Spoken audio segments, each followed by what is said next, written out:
Hi hello welcome to women collective.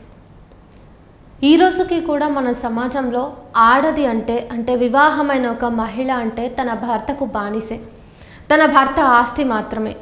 ఒక ఆడది ఒక ఇండివిజువల్గా కాకుండా ఒక భర్తకు ఆస్తిగా మాత్రమే చలామణి అవుతుంది అనడానికి రుజువుగా ఈరోజు మనం చూసుకున్నట్టయితే మన భారతదేశంలో జరుగుతున్నటువంటి రిపోర్ట్ అవ్వకుండానే మిగిలిపోతున్నటువంటి రోజు రోజుకు పెరుగుతున్నటువంటి మెరైటల్ రేప్ కేసులు అసలు ఎక్కడా రిపీట్ అవ్వవు.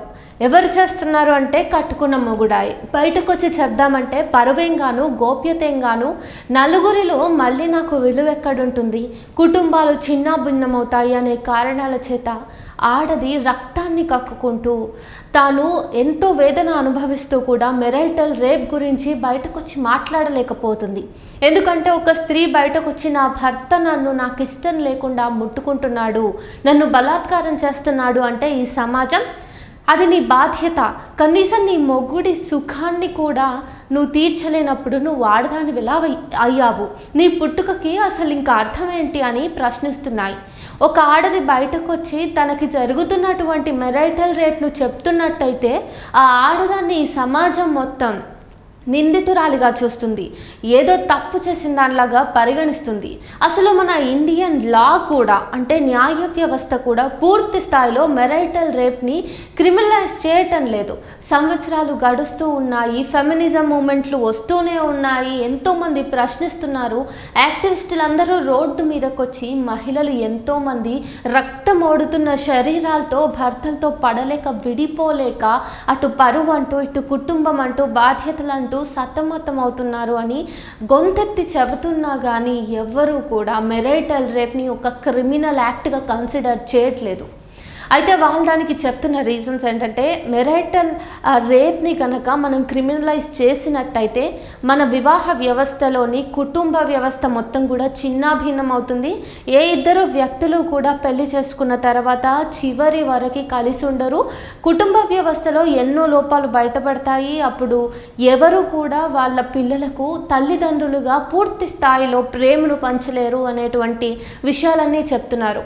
కానీ మన సమాజం ఎట్లాంటిదంటే రేప్ అంటే మనం ఎంతసేపు కేవలం ఇంటి బయట జరుగుతున్న ఆకృత్యాల్ని మాత్రమే కన్సిడర్ చేస్తున్నాం. కానీ ఇంటి లోపల బెడ్రూమ్లో 4 గదుల మధ్య జరుగుతున్నటువంటి అత్యాచారాల్ని ఆకృత్యాల్ని మనం రికార్డు చేసినట్టయితే దాదాపు 80% వివాహిత మహిళలు ఎవరైతే ఉన్నారో వాళ్ళందరూ కూడా భర్తల చేతిలో ఏదో ఒక సందర్భంలో ఇష్టం లేకుండానే సెక్స్లో పాల్గొనాల్సిన దుస్థితి ఏర్పడింది.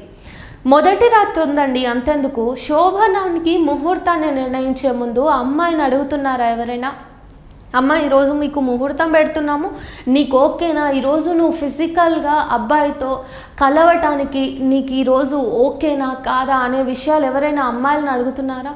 లేదు. చాలామంది మహిళలు ఎవరైతే ఉన్నారో, ఎవరైతే విడాకులు తీసుకుని ఉన్నారో వాళ్ళందరూ చెప్తున్నది ఒకటే, నాకు పెళ్ళైన తర్వాత జరిగిన శోభనం గదిలో నా భర్త ఒక పాశవికంగా ఒక జంతువులాగా నా మీద పడ్డాడు, నేను ఇష్టం లేదు, నాకు ఈరోజు వద్దు, ఇది ఒక్కరోజు వాయిదా వేద్దామన్నా వినకుండా ముహూర్తం దాటిపోతుందని చెప్పేసి అన్నారు. అసలు నన్ను ఎవరు అడిగారు ఈరోజు ముహూర్తం పెట్టాలా వద్దా అని? అంటే భార్య భర్త ఇద్దరు కలవాలన్నప్పుడు భార్యకి తాను ఎప్పుడు కలవాలనుకుంటున్నాను అనే విషయాన్ని వ్యక్తపరిచే హక్కు లేదా? తనని సంప్రదించకుండానే ఈ ముహూర్తాలు అవి వింటూ సాంప్రదాయాల పేరు మీద మహిళల శీలానికి మహిళల జీవితాలకు ఎందుకు అందరూ నిర్బంధాన్ని కలిగిస్తున్నారు? మనం చూసుకున్నట్టయితే ఎంతోమంది మహిళలు బయటకు వచ్చి చెప్పలేకపోతున్న మెరైటల్ రేప్ అనేది చాలామంది జీవితాల్లో దారుణమైన ప్రభావాన్ని చూపిస్తుంది. ఒక రకంగా చెప్పాలంటే భర్తను సుఖపెట్టలేని మహిళ అసలు బ్రతికి కూడా వ్యర్థం అనే మాటలు వినిపించే ఈ సమాజం దాదాపు ఎంతోమంది మహిళలు బయటకు వచ్చి చెప్తున్నా కానీ పట్టించుకోలేని ఈ సమాజమే వివాహ వ్యవస్థ అంటూ ఆడది దేవత అంటూ వివాహ వ్యవస్థకి మూలస్తంభం ఆడదే అంటూ ఆడదాన్ని అంధలం ఎక్కిస్తున్నాయి. కానీ కనీస అవసరాలని కూడా అర్థం చేసుకోలేకపోతున్నాయి. ఈరోజు మనం చూసుకున్నట్టయితే దాదాపు 100 దేశాలు మెరైటల్ రేప్ను సీరియస్గా తీసుకున్నాయి. కానీ మన దేశానికి ఏమైందో మరి, ఇది క్రిమినలైజ్ అవ్వటం ఇంకా కూడా పూర్తవ్వట్లేదు.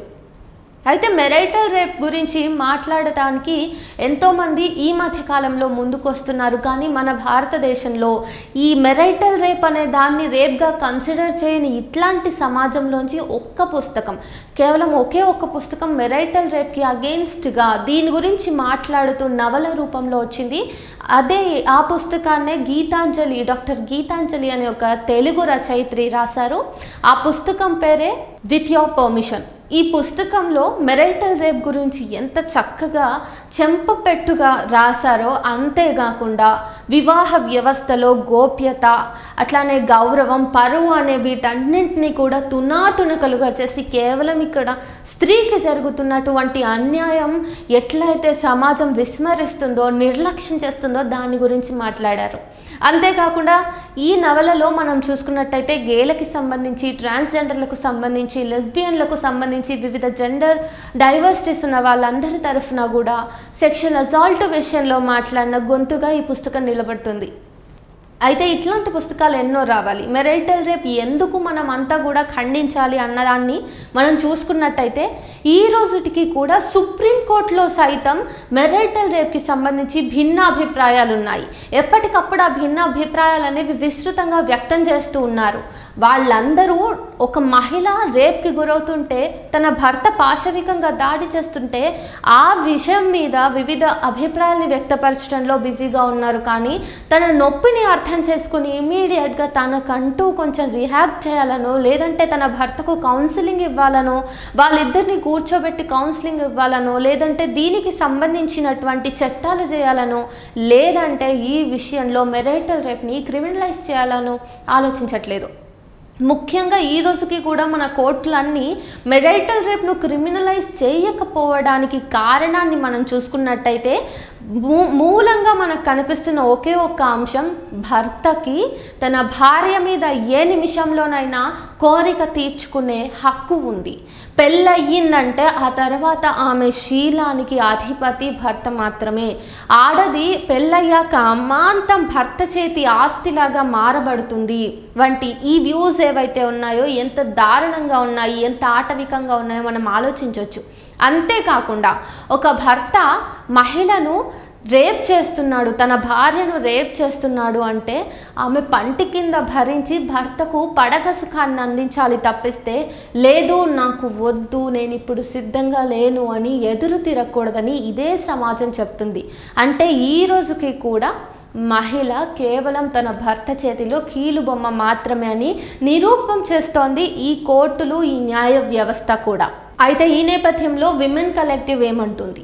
నిజానికి ఒక మహిళకు ఇష్టం లేకుండా తన శరీరాన్ని ముట్టుకుని తన శరీరం మీద దాడి జరుగుతూ ఉంటే, తనకిష్టం లేకుండా సెక్షువల్ యాక్ట్ నడుస్తుంది అంటే ఖచ్చితంగా ఆ మహిళకి సంబంధించిన ఫండమెంటల్ రైట్స్ మీద అక్కడ ఉల్లంఘన జరుగుతుందనే అర్థం. మరి ఈ విషయంలో ఆబ్వియస్గా విమెన్ కలెక్టివ్ ఎప్పుడు ఎక్కడైతే బాధితులు ఉన్నారో వాళ్ళ వైపే నిలబడుతుంది.